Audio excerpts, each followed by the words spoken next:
Baldur's Gate 3 is a massive success both financially and critically. It is easy to see why so many people like the game, but what I want to explore is not really what people like about it, but I want to see the less favorable reviews and see what insight they might bring, what different side of the game that people who like it may ignore or may not catch on to it. Because while the game is great, it is good to see it from another perspective, because from that perspective it can show what differs between someone who likes the game and someone who doesn't. For this video I will be using Metacritic. Now, not because I think it's good, but simply because it has the most well-constructed reviews. With this I hope to gain some insight into why people who don't like the game and see what it differs from people who do like the game. All the reviews I mentioned will be in the description below. I did also plan to use user scores as well, but a lot of the user scores are really just a cavalcade of buggy game, buggy game, buggy game. It's a bad game, it's not good. And the ones that are insightful are, I don't know, just kind of miss the point of Baldur's Gate 3.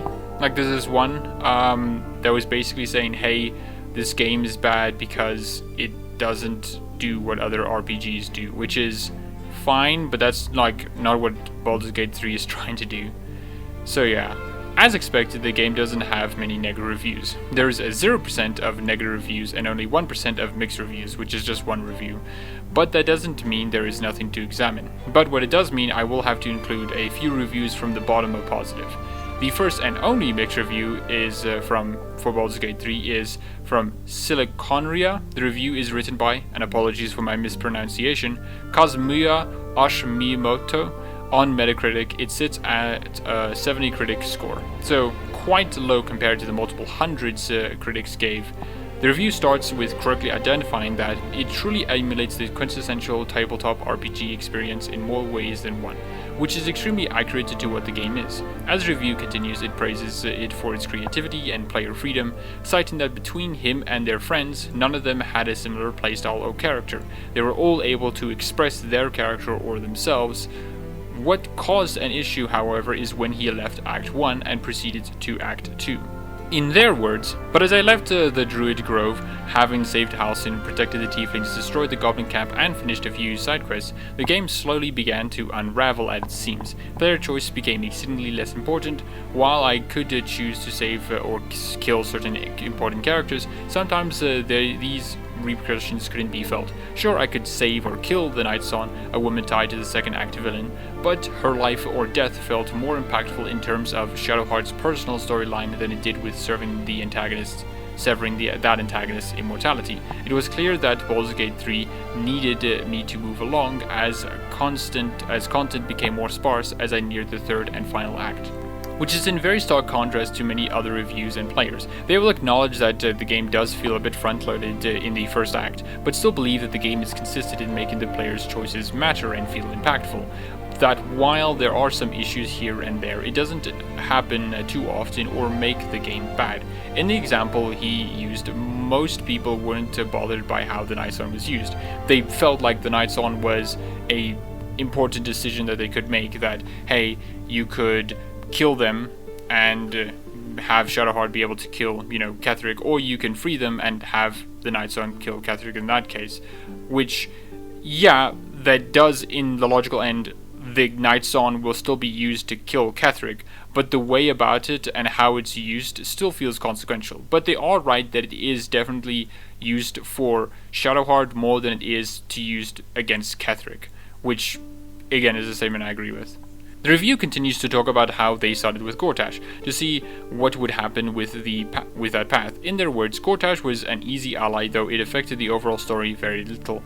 Act 3 felt like it passed in a blink of an eye, lasting roughly 10 hours so, which is true. Starting with Gortash doesn't affect the story as much as he is just killed when confronting the Netherbrain.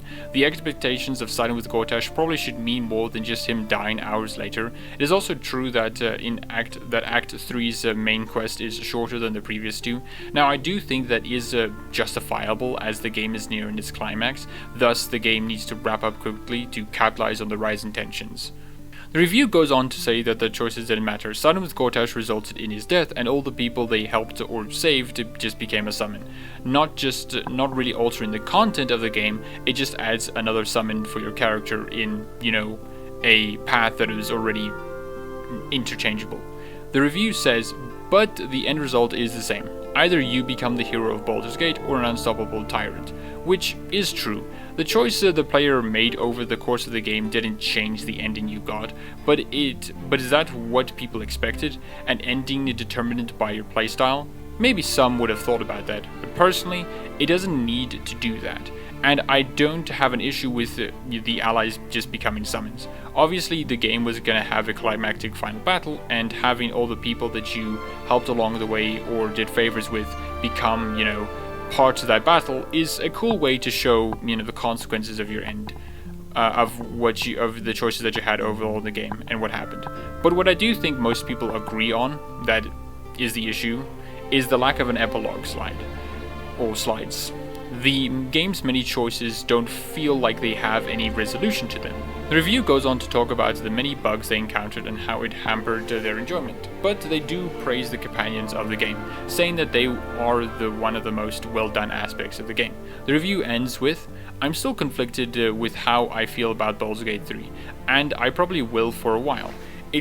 While it carries the legacy of perhaps one of the most influential CRPGs of all time, I'm not sure if it is better than the first two games that preceded. It is a different story by a different team, and while it's deepening connections to the first two games, it is a promising start to new adventures set in a familiar world that I've always loved."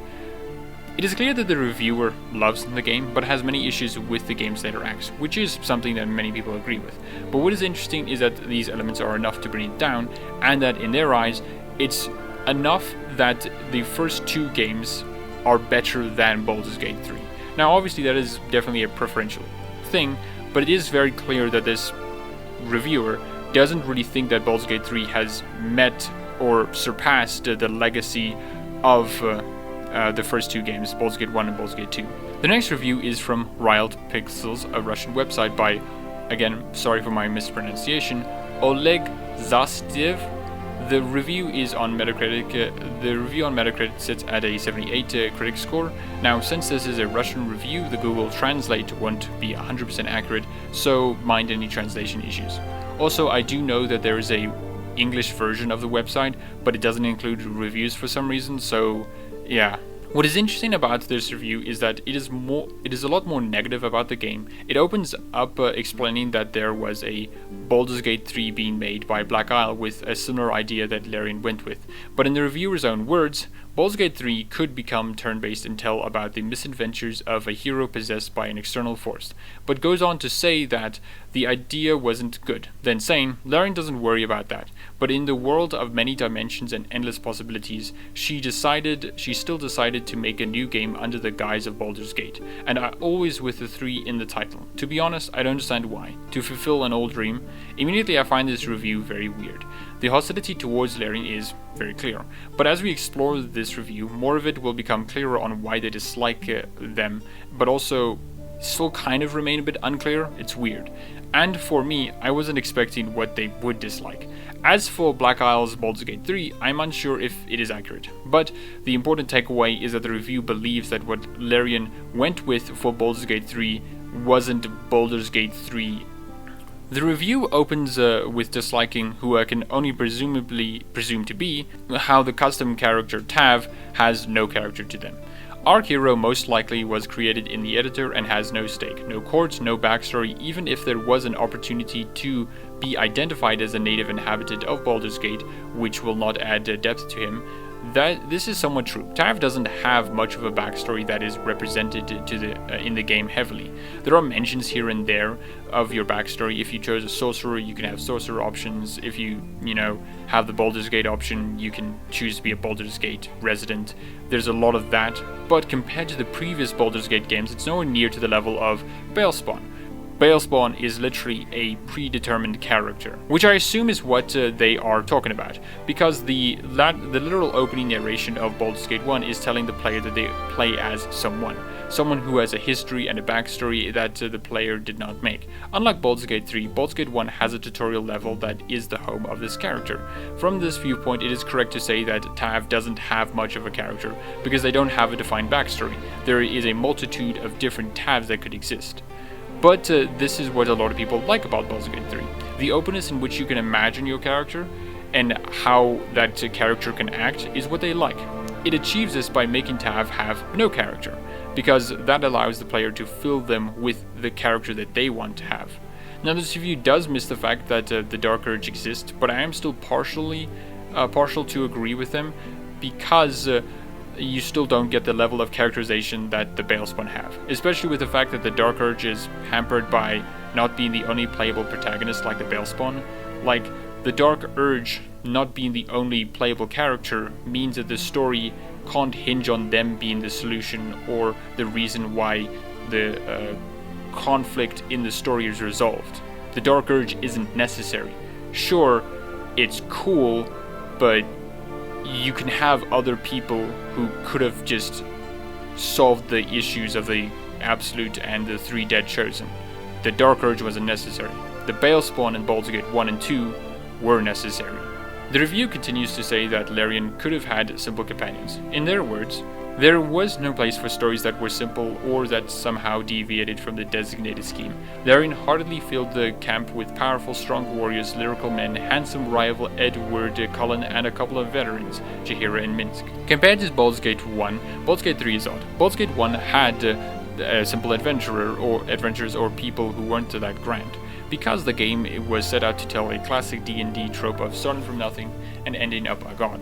Having weak party members allowed for the game to compare and contrast to the start and the end. You weren't grand at the start, but here you are at the end of the game. You used to kill rats for 1 XP each, but now you kill gods. Now is it bad that Baldur's Gate 3 didn't do this? No, but it is clear that Larian wasn't trying to replicate the same idea that Baldur's Gate 1 was going for. It wanted a different story.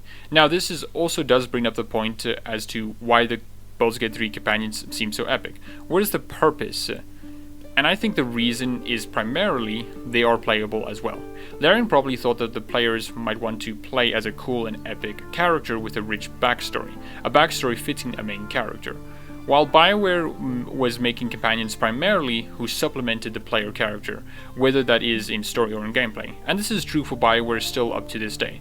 A lot of their companions aren't grand, and the companions who are epic or grand are the companions you can't get rid of. Think of Morrigan or Alistair, and as for Dragon Age Inquisition, think of Cassandra, Varric, and Solus.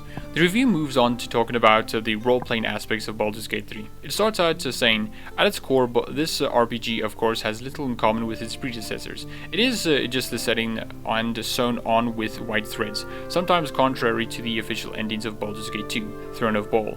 Characters from the original duology, Baldur's Gate, and especially its sequel, epic adventures with intrigue, scope, and a vast world map that gives the impression that you have traveled and seen a lot.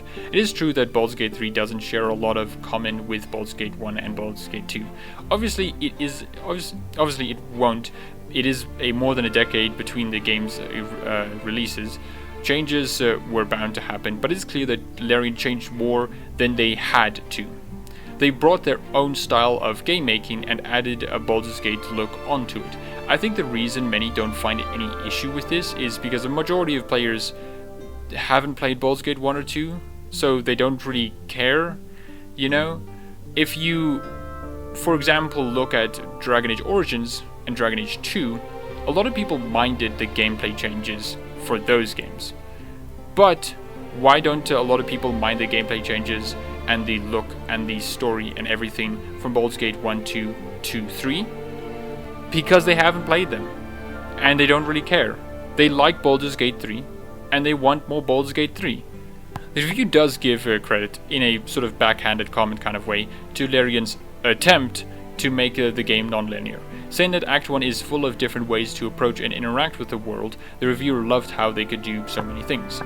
But in the literal next paragraph, the reviewer says, once we get into the disproportionately modest second act, the illusion of choice easily crumbles. It'll no longer be possible to part ways amicably with the local villain and his colleagues, in any case, end up equally sad. The story takes a familiar turn with gathering allies to fight a great evil, and rest assured, the previously stated number of possible endings of 17,000 is inflated by 2,000 to 3,000 times. Well done, they bypassed Todd Howard's promise about more than 200 endings in Fallout 3. In reality, it's practically Mass Effect 3 level, when our actions for 90 hours do not matter and the ending is determined by a couple of lines in the key dialogue at the very end. My word. My guy not only just said that the choices did not matter, but is equivalent to Mass Effect 3's endings. If you don't know, Mass Effect 3 was hampered because a lot of players believed that the endings didn't represent player choice enough. And he also basically just said that Larian told a bigger lie than Todd Howard. Now, how true is any of this?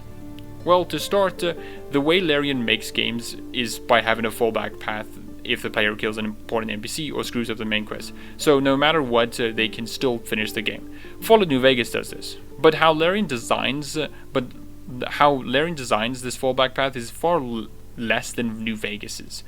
It creates the sense that nothing really matters. In Fallout New Vegas, you have the Yes Man. If you kill every other faction, every other person in the world, you can still finish most quests without them. Same is true in Baldur's Gate 3. But for New Vegas, you can still finish the main story without any of the other factions. You just need Yes Man. But for Larian, there is no way to finish the main quest without having a few key pillars in this quest to go through. You aren't fundamentally changing the path you take in the grand scheme of the game. You will reach the same destination, but the journey there is through different means. Your choices mattered, but it mattered in a different way. As for the ending being determined by a dialogue choice at the end, I don't really have an issue with this. As with the previous review, I think what is the bigger issue here is the lack of an epilogue slide. Which goes to my next point, which I think Larian did lie about how many endings there are. When I and others heard 17,000 possible endings, we thought was something more than just a 5-minute cutscene with dialogue variation. What people thought was 17,000 ending sites, which is what we didn't get. We didn't get that. The review continues to say that the game doesn't actually follow through on the idea of using illicit powers, that it doesn't matter if you use them all game or didn't use them at all. It means the same thing. They also express dislike on how dice rolls are used for everything, and the failure for dialogue doesn't provide anything unique. I do agree that illicit power usage is weird. Like, the game presents this choice of losing yourself or not, but doesn't follow through on that. Like, you can choose to be illicit or not illicit. You can take the astral worm and have no consequences for that. And I do agree that dice rolls are a bit frustrating to deal with, especially passive checks.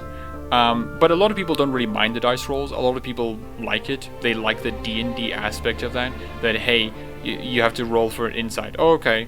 Oh, you failed. Alrighty then. I guess it's nothing. Oh, hey, you have to roll for survival. Oh, okay. Oh, I failed. Okay, that's whatever. A lot of people like that. The rest of the review complaints are common to many other people.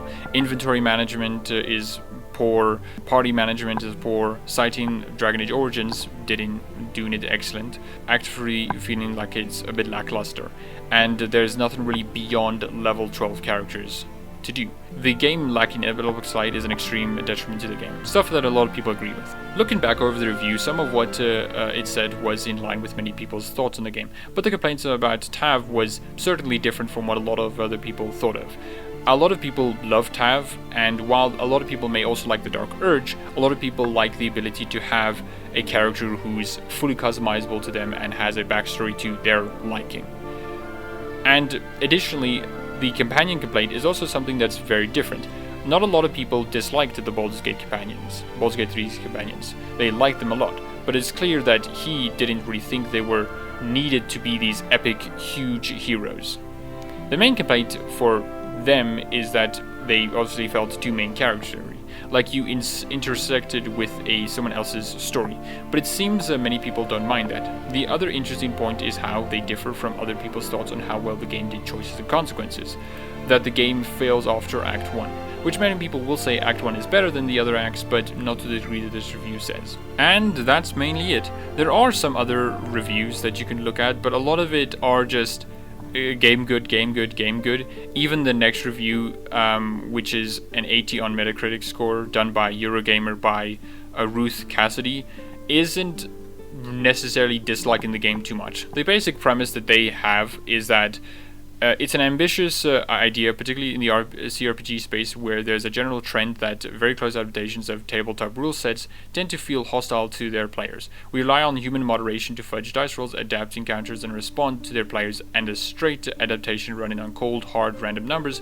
alone can feel like the person's computer running the game is being cruel. But at least in the first 30 hours, as well as response to choices you've made through the character creation, dialogue, and even tiny interactions with its world, developer Larian seems to pull off the unlikely and make an RPG that truly feels collaborative. You can see that in this very opening for the Eurogamer article that, yeah, it's a good game.